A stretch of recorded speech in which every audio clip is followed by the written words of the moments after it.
Chapter 5. At that time the prophets Haggai and Zechariah, son of Iddo, prophesied to the Jews in Judah and Jerusalem. They prophesied in the name of the God of Israel, who was over them. Zerubbabel, son of Shealtiel, and Jeshua, son of Jehozadak, responded by starting again to rebuild the temple of God in Jerusalem.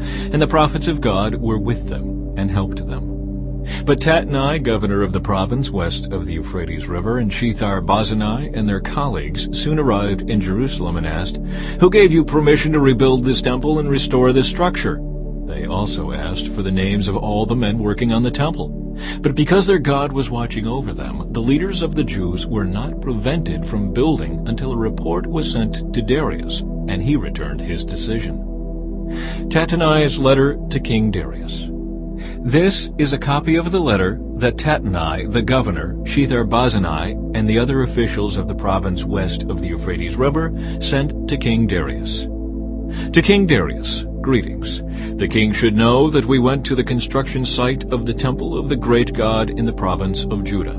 It is being rebuilt with specially prepared stones, and timber is being laid in its walls. The work is going forward with great energy and success.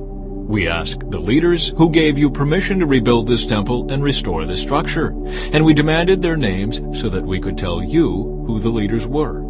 This was their answer. We are the servants of the God of heaven and earth, and we are rebuilding the temple that was built here many years ago by a great king of Israel. But because our ancestors angered the God of heaven, he abandoned them to King Nebuchadnezzar of Babylon, who destroyed this temple and exiled the people to Babylonia. However, King Cyrus of Babylon, during the first year of his reign, issued a decree that the temple of God should be rebuilt. King Cyrus returned the gold and silver cups that Nebuchadnezzar had taken from the temple of God in Jerusalem and had placed in the temple of Babylon. These cups were taken from that temple and presented to a man named Sheshbazzar, whom King Cyrus appointed as governor of Judah. The king instructed him to return the cups to their place in Jerusalem and to rebuild the temple of God there on its original site. So this Sheshbazzar came and laid the foundations of the temple of God in Jerusalem. The people have been working on it ever since, though it is not yet completed.